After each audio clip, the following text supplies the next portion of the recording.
Welcome to Kalincha, Captain. It's been a while, Sanchez. Gustav nodded. How have things been out here? Busy, Sanchez replied as he turned and led Gustav into the office. Too busy.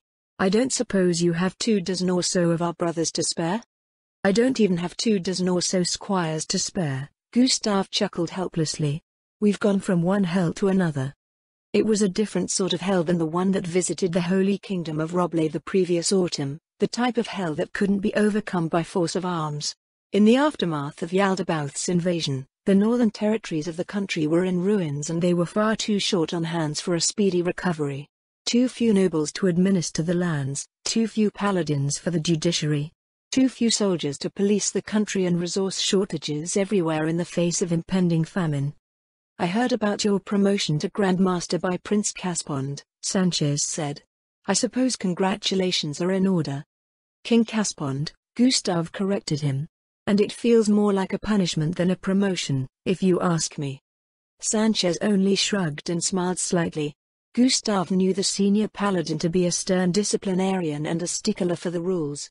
Caspond's sudden, arbitrary ascension had not only upset many of Roble's aristocrats, but also many of those who upheld the kingdom's order.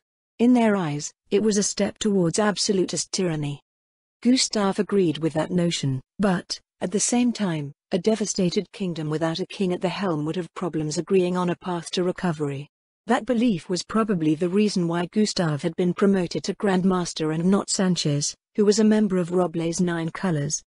At least that was what he believed a month ago.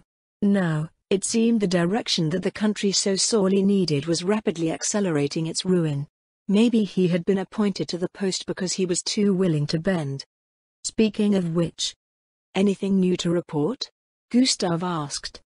Nothing that you don't already know, Captain, Sanchez said. Which feels strange, in hindsight. Gustav nodded in silent agreement.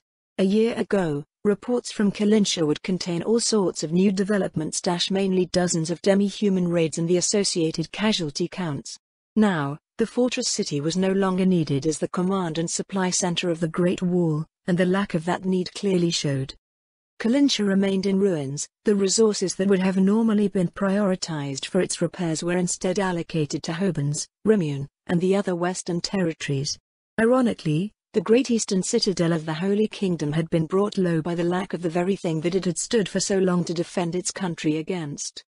Our jails need clearing, a civilian aide noted from the side. Another day or so and they'll be spilling over. There is that, Sanchez conceded. Would you mind, Captain? We'll have to join the highway patrol for the extra eyes, Gustav said, but that shouldn't be a problem. Oh, and we'll need provisions for the penitents. And here I thought we could build up more than 2 days' worth of supplies, Sanchez replied ruefully. You'll have your provisions, Captain, but over half of those prisoners aren't penitents yet. That's something I can help with, at least. Have any extra officers that aren't in shambles? Third door to the right. I had it prepared for additional staff, but they never showed up. Gustav snorted at Sanchez's sardonic tone. It was the same everywhere, really. The Holy Order had fared significantly worse than the aristocracy, losing 9 out of 10 of its members over the course of the war. Additionally, the practice of mandatory military service had been suspended in favor of dedicating manpower to the country's recovery efforts. The army's numbers were at an all-time low and they barely had enough soldiers to keep the lands from falling into chaos. Needless to say, next to no one was stationed on the Great Wall. A girl that would be about the age of his daughter if he had one came into the office and deposited a small box of documents atop the room's simple, wooden desk. Gustav took a seat at an equally simple wooden table, perusing the crate's contents. Let's start with these. He placed the folder that was sitting at the top of the pile between them. The girl opened the folder, picking up a sheet and peering at it with an intense look of concentration. Gustav wondered if she could actually read or had just memorized the layout of the form. After she left, he glanced between the folder and the crate it came from. Given the shortage of staff, it probably hadn't been properly sorted. The top of the pile would be the latest prisoners to arrive. It was too late to call the girl back, though. Well, let's just get this batch done and go in order after that. The first prisoner brought before him was a skinny man who was in sore need of a shave. That wasn't saying much considering that most of the men in the country were starting to look like that. The man glanced furtively at the nearest window as if considering how he might be able to escape. "I'm Captain Montagnier," Gustave said in a warm tone. "What's your name?" "Paul." Gustave nodded and scanned through the man's form. There wasn't any easy way to confirm his identity. Making sure who he claimed to be matched what was recorded was all that they could afford to do. "Theft, scavenging without a license. At least it looks like people are getting brave enough to go beyond the wall." "Brave, or desperate?" "You've been charged with theft by one Reynaldo da Silva," Gustave said. "Just so we're clear here, I ain't no thief." Paul's escorts placed their hands on their sidearms at the man's shout. The man turned and backed away in a panic as the two soldiers came forward. He bumped up against Gustave's desk. Gustave placed a hand on Paul's shoulder. "Relax," he said. "I don't want to die." Paul sank to his knees, disappearing in front of the desk. The silence of the office was filled with his sobs. Gustave shared a look with the man's escorts, who shook their heads unknowingly in return. "The sentence for theft isn't death," Gustave leaned forward over the desk. "Not even if you steal from the Holy King. But it's death for poaching." "All right, you're not wrong about that, but you weren't poaching. The report says that you were scavenging with a fake license." "It's not fake," Paul protested. "I paid good money for it." Gustave furrowed his brow at the man's claim. "Who did you pay for it?" "Just a guy I know," Paul said. I can't read." "He's a good guy. He gets stuff like this for people who can't read." Gustave sat back in his chair with a sigh. He picked up the license attached to Paul's file. It was clearly invalid.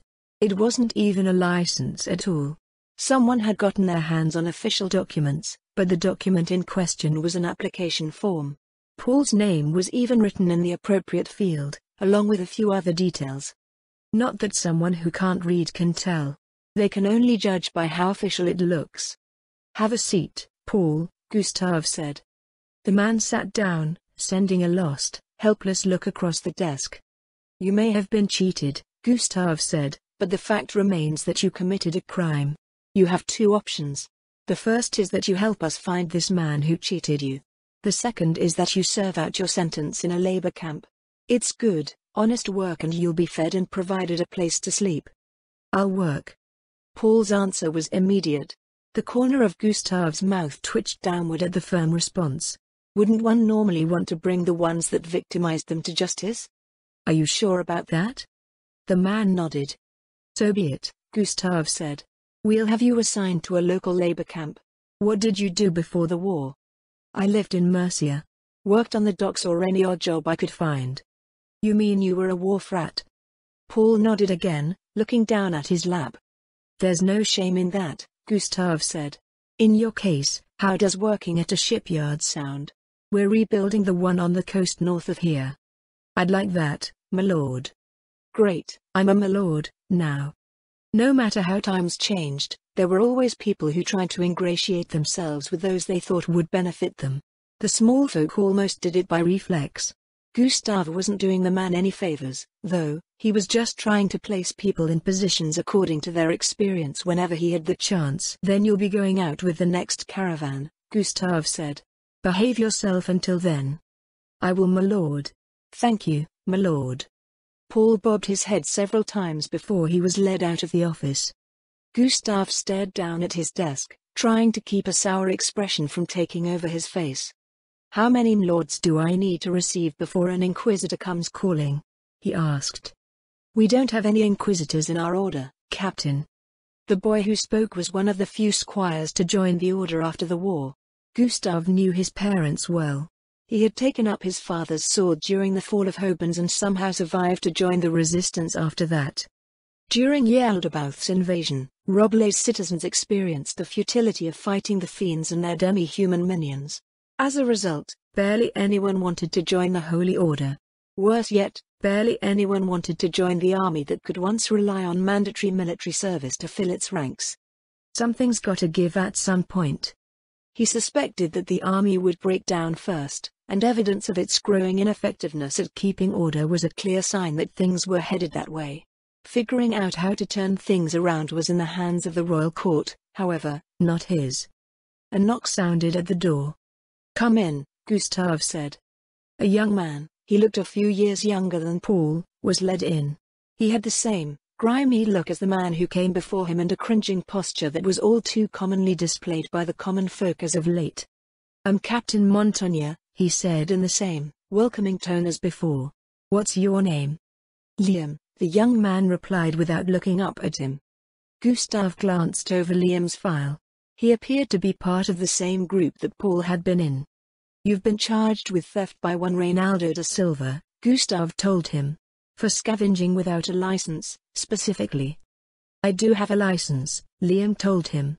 "Do I have to go through the same song and dance with all of them?" He glanced at the pile of papers on the table. "How many were there, anyway?" Gustav flipped the page over to check the attachment. To his surprise, he didn't find a half-filled application form, but a real license. "Where did you get this, Liam?" He held up the license between his fingers. "From the town hall in Mercia," Liam replied.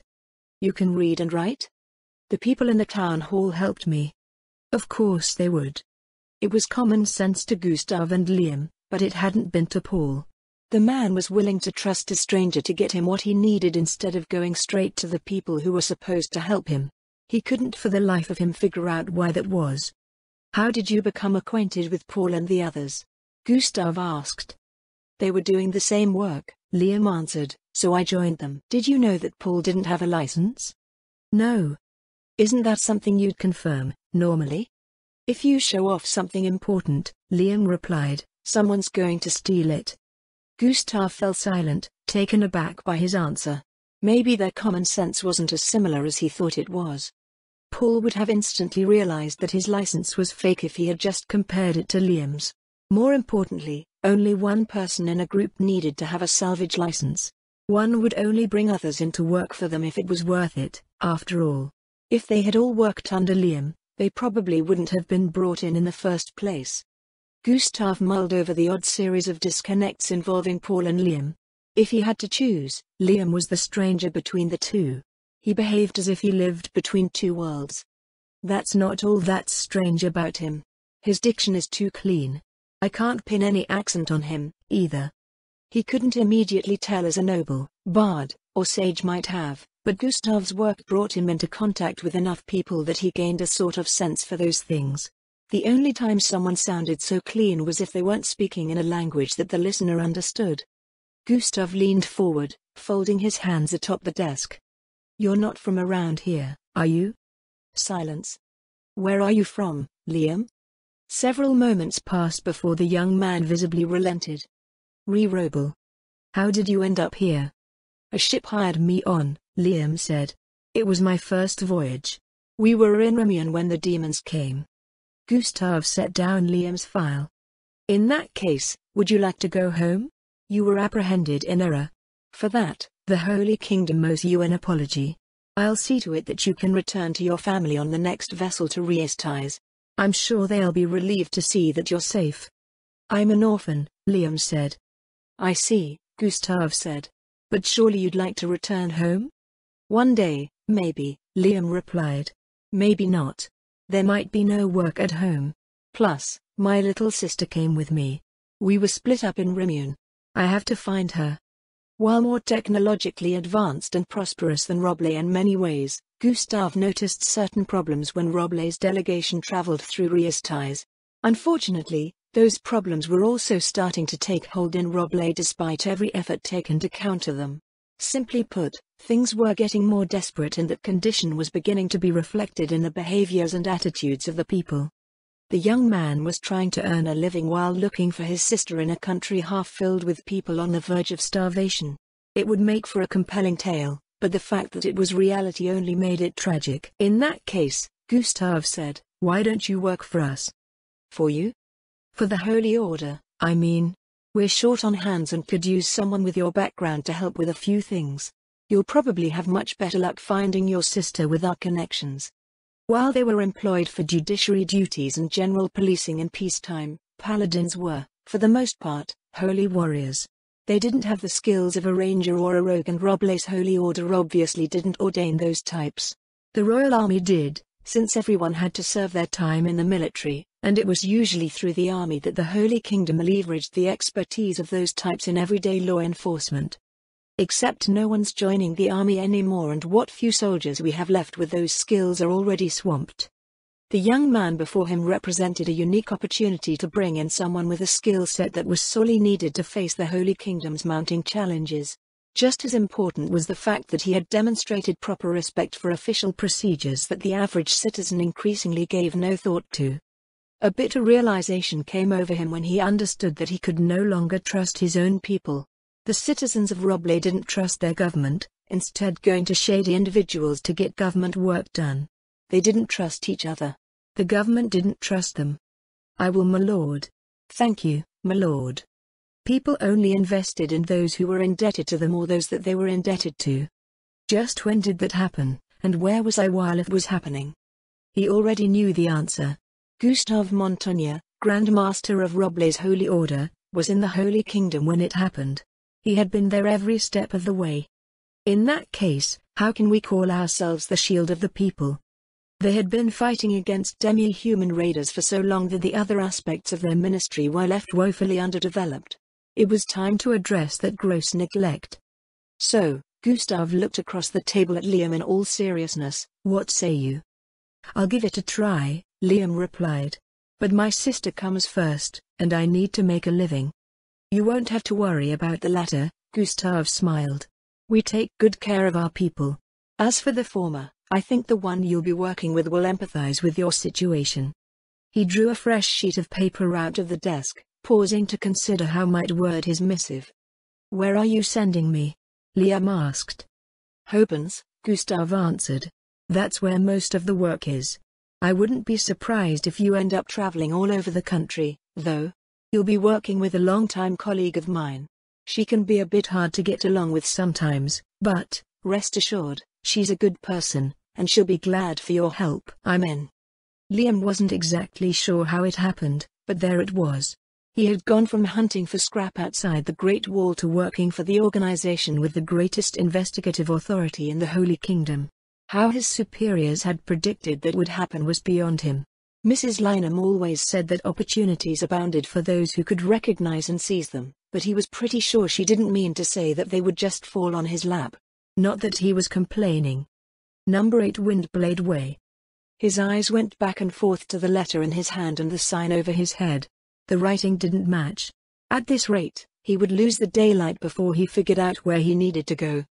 After he accepted Captain Montaigne's offer, they went their separate ways. The Paladin captain had to escort Kalincha's prisoners to the shipyards north of the city, which would take the rest of the week. Liam was sent ahead to Hobens to meet the captain's colleague. Unlike Kalincha, Hobens was well on its way to repairing the damage it had suffered during the war. People claimed that it looked no less beautiful than before, provided that one ignored the sprawling labor camps surrounding the city walls. Liam thought that they felt far more organized than the refugee camps he had seen months ago in Rimune, but they had the same dangerous feeling to them that he sensed everywhere since his recent arrival. The camps were filled with Pauls and Corinnes, the same thugs and noblemen, too. They were cities in themselves, divided into places for the poor and the privileged, and he wasn't sure whether the laws in the camps were the same as the laws outside of them. He was glad that he would be reporting to someone in the city, at least if he could figure out where they were.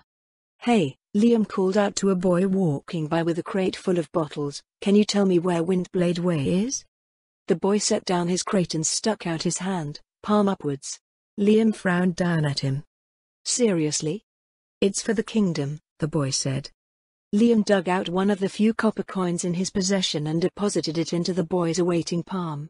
After informing Liam that he was standing on Windblade Way, it was the other street on the intersection, he picked up his crate and walked away with a perfectly straight face. He was so nonchalant about the whole exchange that Liam wondered if Ijarnir would start recruiting informants from the Holy Kingdom. He wandered around for a while longer, trying to figure out which way the numbers went. After going halfway around the Prime Estates, the high-class district of Hobens, he found himself in front of a huge manor that was larger than the mayor's residence in Urantal. Though it was mid-afternoon, he could see that the interior was well lit. No footmen were guarding the gate, so whoever lived inside either decided that they were more useful elsewhere, confident in their personal strength, or both. Draped over the walls on either side of the gate were the banners of the Holy Order and the Temple of the Four Great Gods. Liam took a deep breath. More than anything else, it was that part that he was the most wary of. Maybe wary was too strong of a word. As a follower of the Six, the teachings of the Temples of the Four and the ways of its followers always tempted him to say something or at least make a weird face. After settling his nerves, he reached up to pull on the chain hanging beside the gate. A disappointingly normal-sounding chime sounded from somewhere within the manor. "I got it." A woman's voice called out. "I said I got it. Just do whatever you were doing just now." Liam frowned. He couldn't recall ever hearing something like that coming out of a noble's manor before. The manor door opened and one of the most beautiful women he had ever seen in his life emerged. Her pair of plain brown pants and simple, short-sleeved tunic didn't detract from that beauty in the slightest. A sharp brown gaze pierced him from under a bob of brown hair, which was held back from her glistening forehead by a nondescript white band. Her sweat-slicked skin tickled a distant memory that Liam couldn't quite put his finger on. "Hey." He blinked as the pommel of a sword tapped against his forehead. "Oh. Ah." Liam felt around for the letter with his right hand until he realized he was holding it with his left. The woman received it with a dubious expression, which turned even more so as her eyes scanned the page. Her face returned to its pleasant look from before by the time she lowered the letter. "So they're finally saddling me up with a squire," she said. "I guess I'm getting around that age." "A squire?" Liam's jaw dropped. Captain Montagna never said anything about that. He didn't have anything against squires, but he was a rogue and an assassin. A ninja, too, if he worked hard.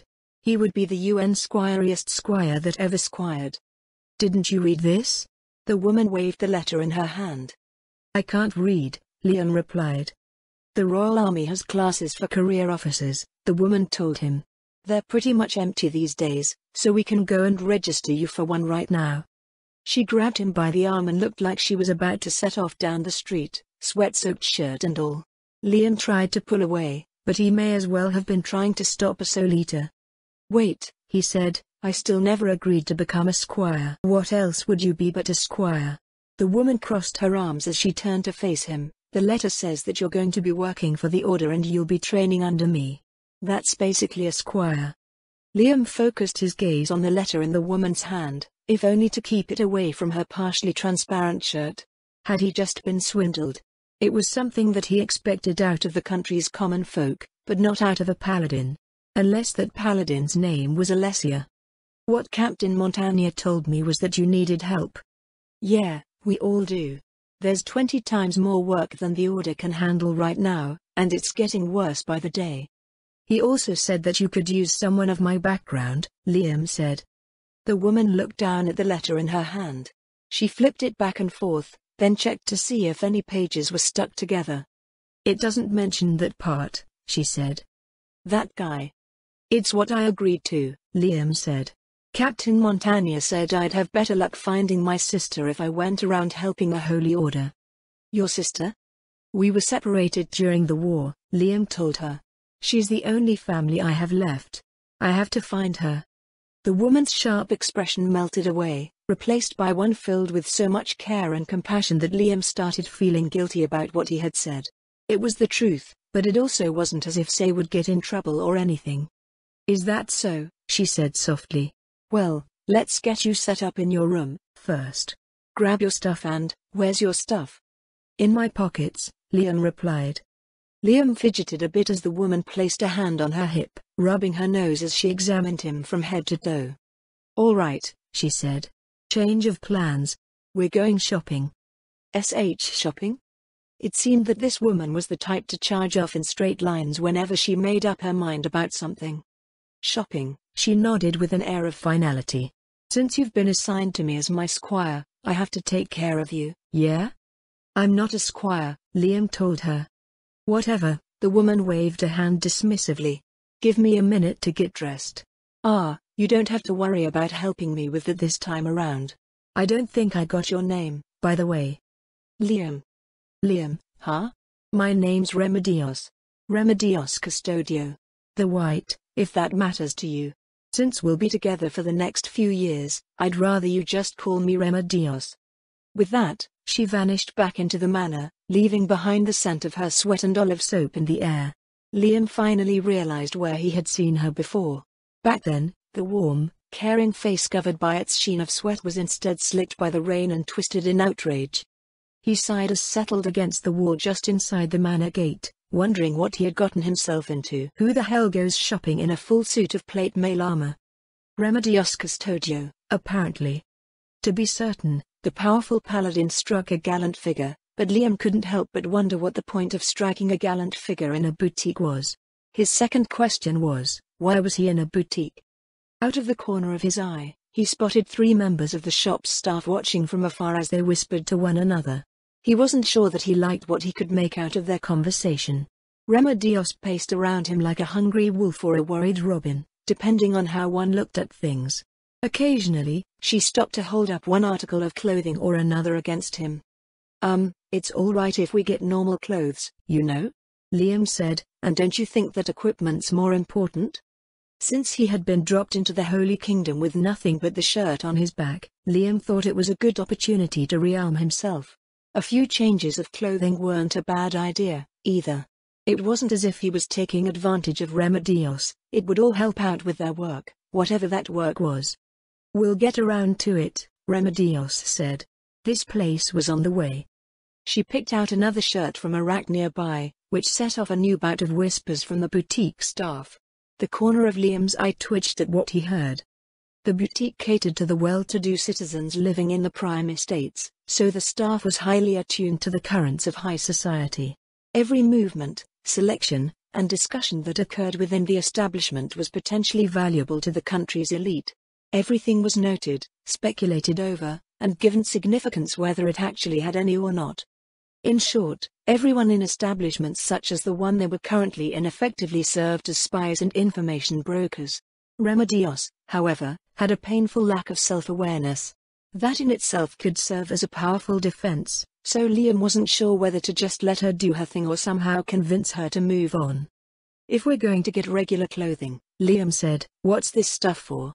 Just in case, Remedios said. In case of what?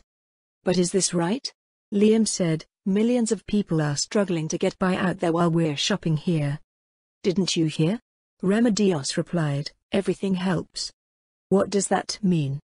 Something about spending money giving other people work, that work creating more work, and so on. It's fancy noble stuff that I won't pretend to understand, but they say that it'll help the country recover. He didn't get it. He also didn't get why Remedios kept picking out pink shirts. After buying exactly one pink shirt and a pair of nice pants that Liam was too afraid to wear, they headed out to the common areas of the capital.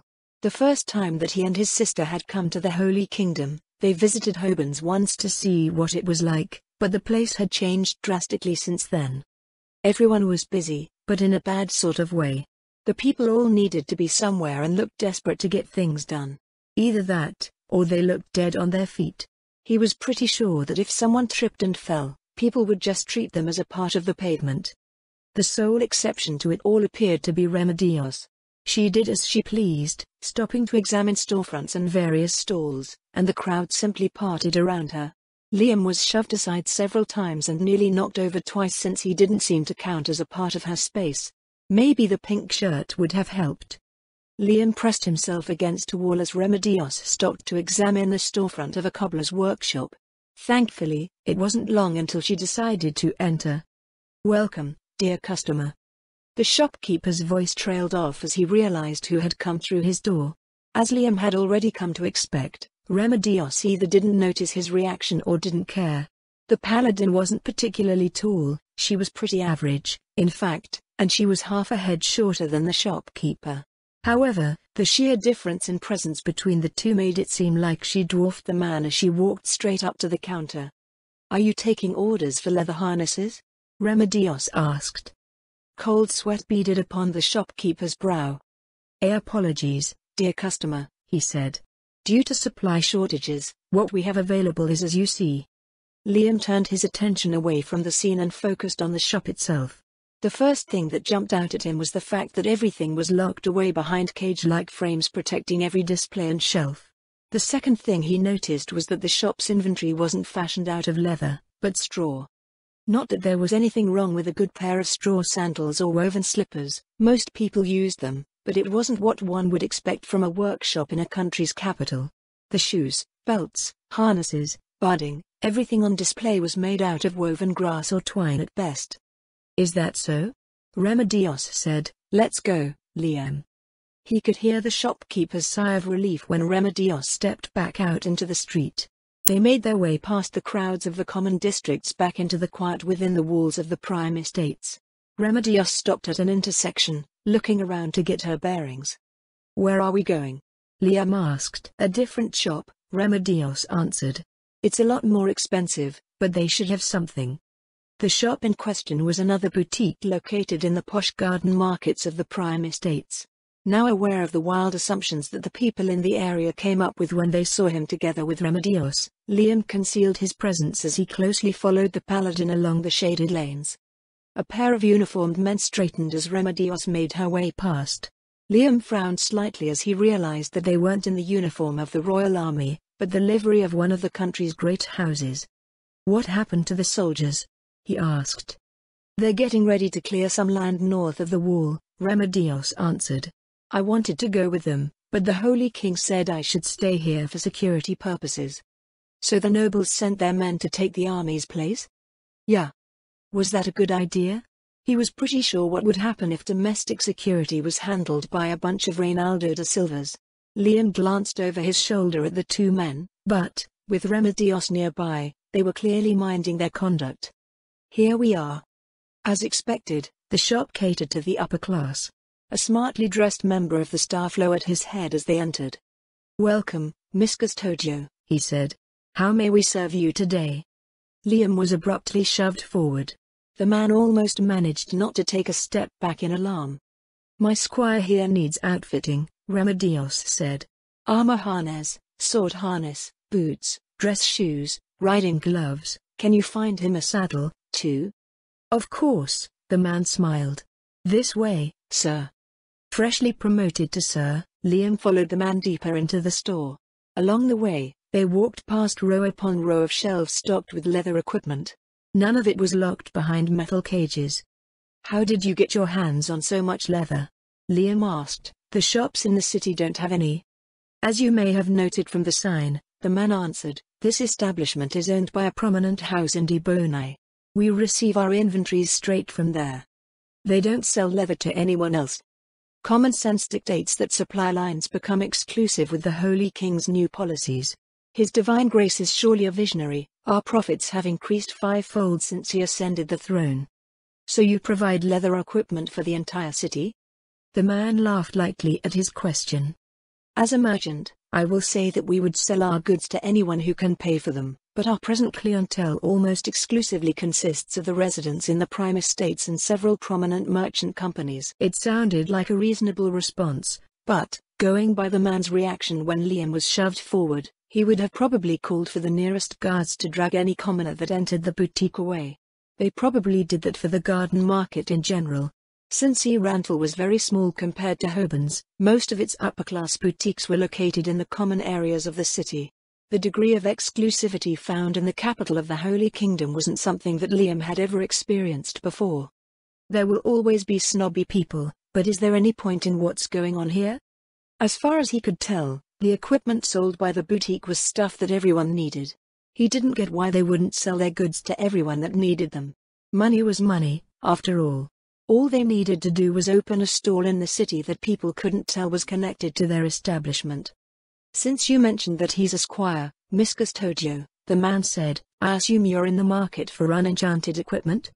That's right, Remedios' voice came from behind them. The man stopped to quietly exchange a few words with another member of the boutique staff. After that, he brought Liam and Remedios to a magically lit space near the center of the floor. An hour of what he thought must be what a mannequin felt like passed before he slumped, exhausted, into a nearby chair. Your total comes out to 29 platinum, Miss Custodio. Remedios pulled out her purse and dumped a bunch of coins into the smiling man's hand. She didn't even attempt to haggle. Thank you for your patronage, the man and the staff members who came to join him bowed in unison. The equipment will be delivered to your residence by the end of the day. The paladin nodded once before turning on her heel and leaving without another word.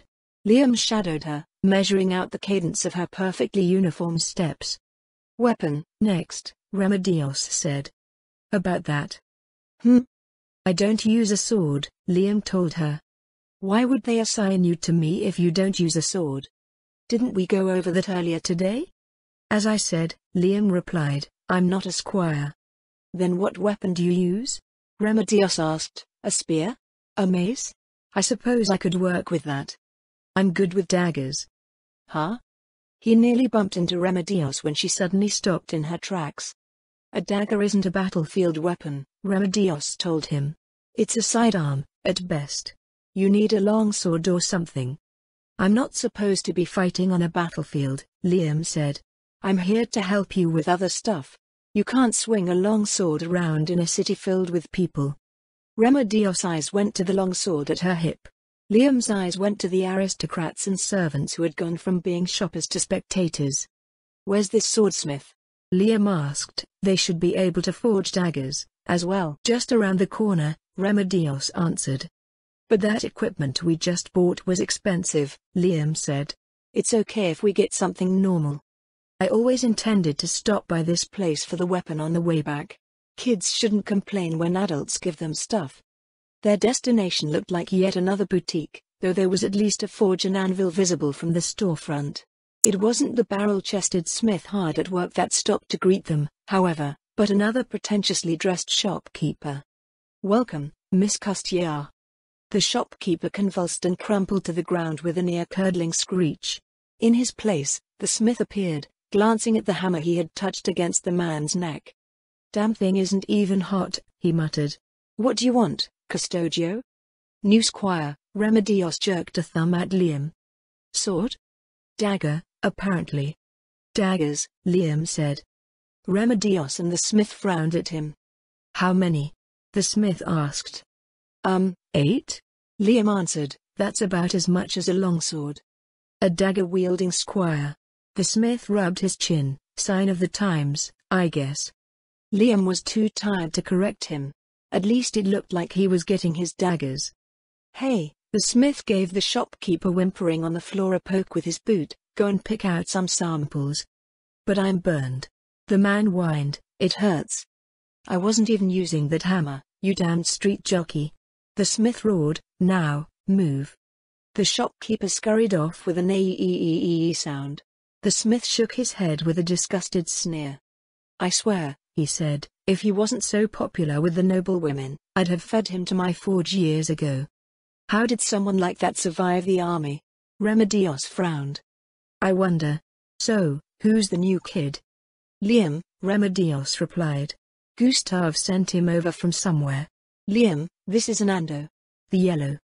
"He's a member of the 9 Colors?" Liam looked up at the man. "Hey, we're not all meatheads like Custodio, you know?" Anando said. "I was recognized as the best swordsmith in the kingdom." "You can make daggers, right?" A low chuckle rose from the man's chest. Seconds later, the chuckle stopped and he stormed off into the back of the shop. "By the gods, what the hell is taking you so long? Why are you even on this side of the warehouse?" "But she's one of the 9. They're here for weapons. They're not some up-jumped farmers looking for something shiny to carry around." "You never mind." Hernando's dark muttering accompanied the sounds of rummaging coming out of the back. He reappeared with a crate haphazardly filled with short-bladed weapons, placing it in front of Liam. "Why are farmers coming to you for weapons?" Liam asked. "Prestige," Hernando answered. "I'm sure you've heard the court's new policies. They've got criers everywhere going on non-stop about it." Liam nodded. "Well," Hernando continued, "the royal court's been making good on the promises that came with those policies. The result is a lot of commoners running around with big heads, thinking they're the new nobility. Didn't the criers say that they were giving out titles?" "That's true, but it's not that common. What I'm talking about here is people doubling the size of their tenancies and coming to me to make them a golden sword or some other nonsense. A little bit of extra money fills people's heads with all sorts of stupid ideas." "They can't all be like that," Liam frowned. "Maybe not," Hernando said. "But you'd be surprised how many get caught up with it. People are funny, they see other people do something and decide they have to do it too.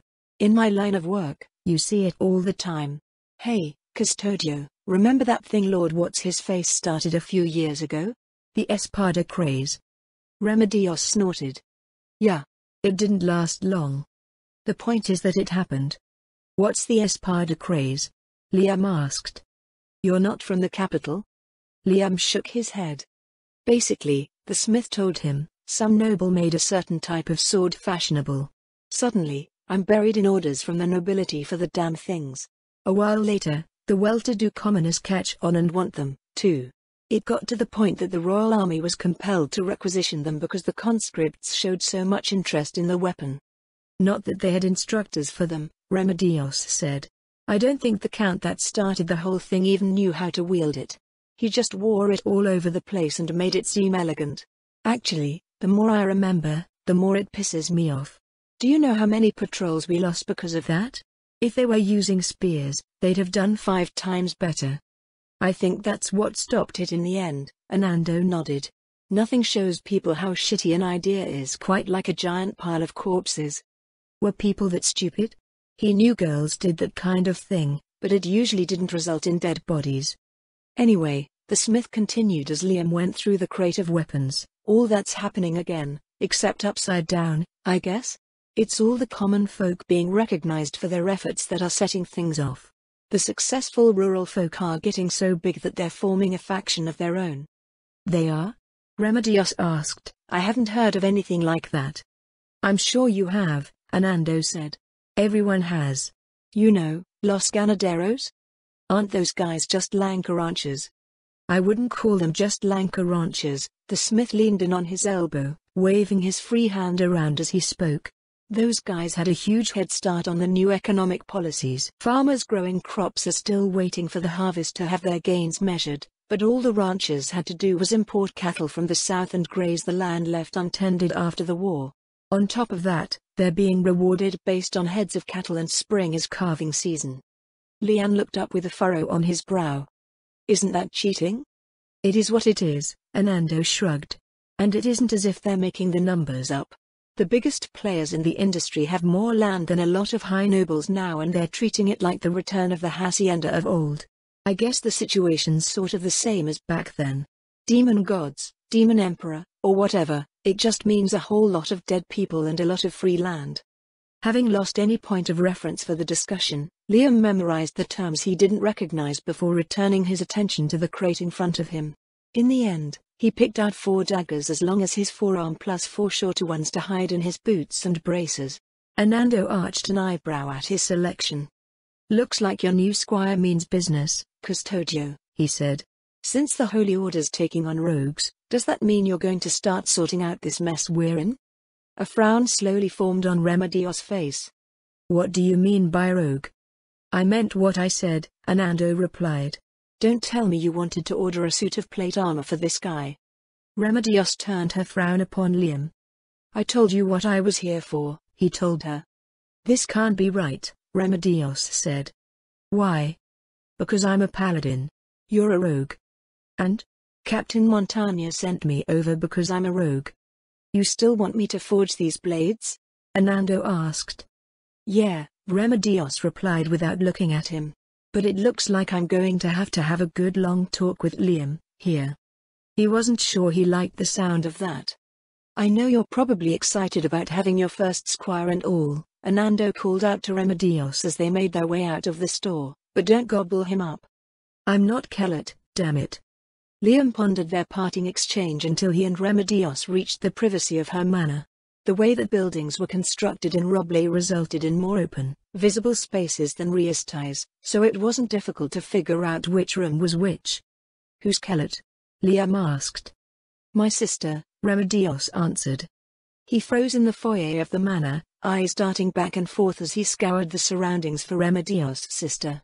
Followers of the Four were dangerous. You were being honest when you said what you said at the end back there, right? Remedios turned to favor him with a frown. She wasn't just extraordinarily beautiful, but also ridiculously strong. So strong that he thought that a death knight might lose to her. Liam didn't stand a chance if she decided to gobble him up. How old are you? She asked. 14, he lied. No, wait, I should have lied in the other direction. Followers of the Four had this crazy notion that one became an adult at 14.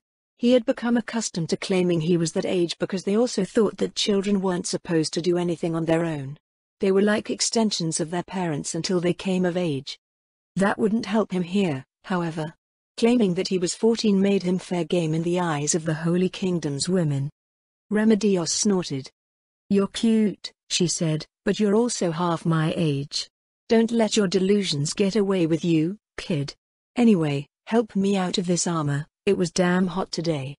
Liam hesitated as the scales of his reason teetered back and forth. Remedios didn't, however, heading straight past the manor's brightly lit courtyard to the stairs on the other side. A maid appeared from the second story. "Welcome back, Miss Custodio," she lowered her head in a curtsy. "Aha." The maid appeared to be accustomed to the response, and she raised her head after Remedios disappeared up the stairs. Liam examined her features as he reluctantly came forward. She bore the characteristic beauty of a noble, so she was probably the usual sort of maid that one could find across the northern human countries. Her blonde curls shone with a silky sheen in the sunlight as she regarded him with curious blue eyes. She asked me to help her out of her armor," Liam told the maid in a low voice. "You are Miss Custodio's squire, are you not?" the maid asked. "I'm not," Liam answered. Her curious gaze turned mischievous, and her fingers came up to cover her growing smile. "In that case," the maid winked, "good luck." Damn these heretics. The priests at the Erantal Cathedral always warned of the hedonistic excesses of those who had fallen away from the faith. Liam felt that they had understated their case. Followers of the Four got married when they were kids, insisted that people could be whatever they wanted to be as long as they worked hard and weren't stupid, and supplanted the sacred tenets of the Six with all sorts of made-up nonsense. Liam padded down the main corridor of the manor's second floor, cautiously peeking into every open door. He found Remedios in the solar on the southern end, hopping up and down as she struggled to pull off one of her boots. "Finally," she said. "Help me out, here." The paladin sat back on her bed, stretching out her right leg. Liam came forward, forcing himself to look at the boot and only the boot. "I thought that every paladin had magical equipment," Liam said. "We do," Remedios replied.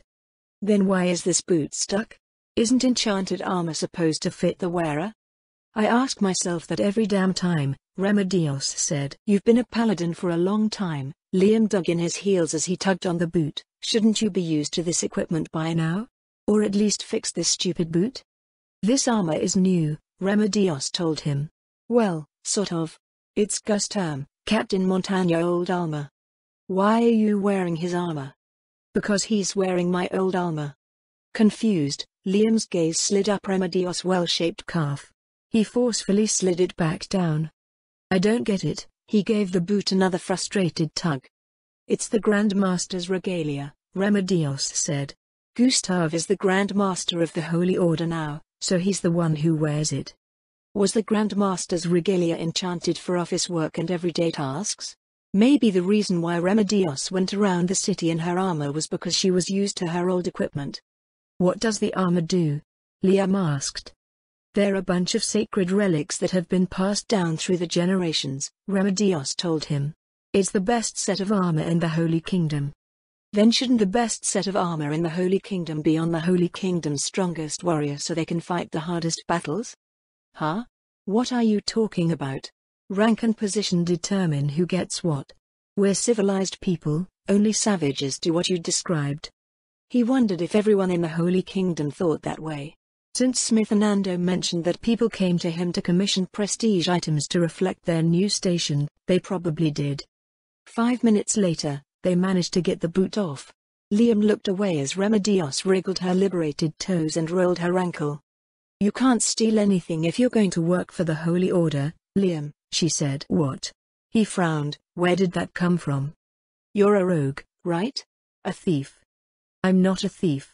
Just because I'm a rogue doesn't mean I run around stealing everything." "Yeah? Then what do you do?"